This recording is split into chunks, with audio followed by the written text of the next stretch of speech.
তো যারা এই বিদেশে থেকে আসে এখন আপনার ফখরুদ্দিন সাহেব পরে চলে গেছিল না চাকরি ছেড়ে, তাকে নিয়ে আসছিলেন আপনার ওয়ানিলের সময়, আসে দুইভাবে শাসন করে গেল, শোষণ করে গেল, লুটপাট করে গেল মইনুল আহমেদ সহ। যেদিন ক্ষমতা হস্তান্তর করলো তার দুদিন পরে আমি লন্ডন গেছিলাম, পরদিকে দুবাইটা কোথায় জানি উনি দেখলাম উনি যাচ্ছে আর আসছে।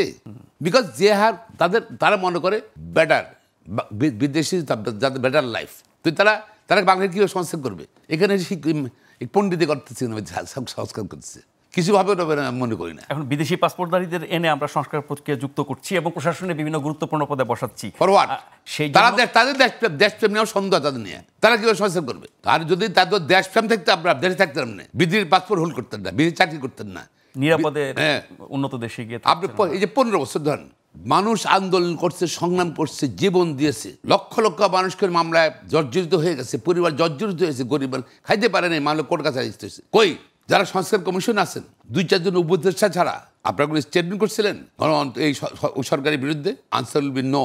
আপনারা কিছু করেন নাই। ইভেন জুলাই আগস্ট আন্দোলনের সময়, ছাত্র আন্দোলনের সময় আপনারা কোনো স্টেটমেন্ট করছিলেন? আরে মাঠের আমার দূরের কথা, আপনারা কি প্রতিবাদ করছিলেন? মুখে, এটা বক্তৃতায়, এটা স্টেটমেন্টে। তারা দায়িত্ব নিয়েছে সংস্কার করার জন্য। তাদের থিওরিটিক্যাল নলেজ আছে, দেখছে শুনছে 15 বছর। প্র্যাকটিক্যাল নলেজ তো আমাদের আছে, যারা অনেক আছে দেশে। তারা সংস্কার করলে মানে সংস্কার বাস্তব হতো। এই সংস্কার নিয়েও আজ থেকে 10 বছর পরে 15 বছর ইতিহাস লিখবে যে ওই সময় বাংলাদেশটা অনির্বাচিত সরকার ছিল। আমরা এই যে সংস্কার প্রক্রিয়ার মধ্যে আছি, জবাব দিতে ছিল না সরকার, এটা আমরা চাই না। প্রতি ইউনুস অত্যন্ত সম্মানিত মানুষ, অত্যন্ত বলছি নির্বাচনের কথা বলছেন। আজকে বলেন যে এই পুলিশ বাহিনীকে তৈরি হতে হবে নির্বাচনে জনগণের নিরাপত্তা দেওয়ার জন্য। নির্বাচন ডেট দেন না। আরে আমেরিকাতে 4 বছর পর নির্বাচন হয়, ডেট থাকবে, ডেট ইলেকশন হবে। ওটা রং টু ফিক্স এ ডেট। কেন পারতেছেন উনি? মনে হয়তো আন্তরিকতা দিতে চান কিন্তু পারতেছেন না। ওই যে বিদেশিরা আছে না, কিছু বিদেশি নাগরিক এখানে আছে না, তারা বহুত আরামে এখানে এসে গাড়ি চালাচ্ছে সরকারের। আবার সংস্কার কমিশন আছে, কিছু গাড়ি চালাচ্ছে সরকারের গাড়ি, সরকারের ফ্যাসিলিটি, সিকিউরিটি, এটা ভাব আছে না, জীবনে প্রথম পাইছে। হ্যাঁ, অনেকেই এখন তারা চালাচ্ছে, তারা চলতেছে এটা। হ্যাঁ, সংস্কারের কথা বলে যত টানতে পারে, হ্যাঁ, ততদিন তারা চালিয়ে যাবে।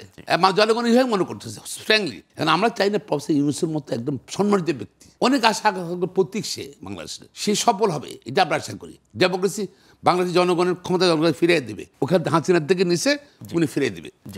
উনি এদের জন্য ওদের পরামর্শ যদি দেশে যদি ডেমোক্রেসি যদি দেরি হয়ে যায় তাহলে সে দায় অনেক ষড়যন্ত্র হবে, দায় দায়িত্ব দেশ ক্ষতিগ্রস্ত হয়ে যাবে।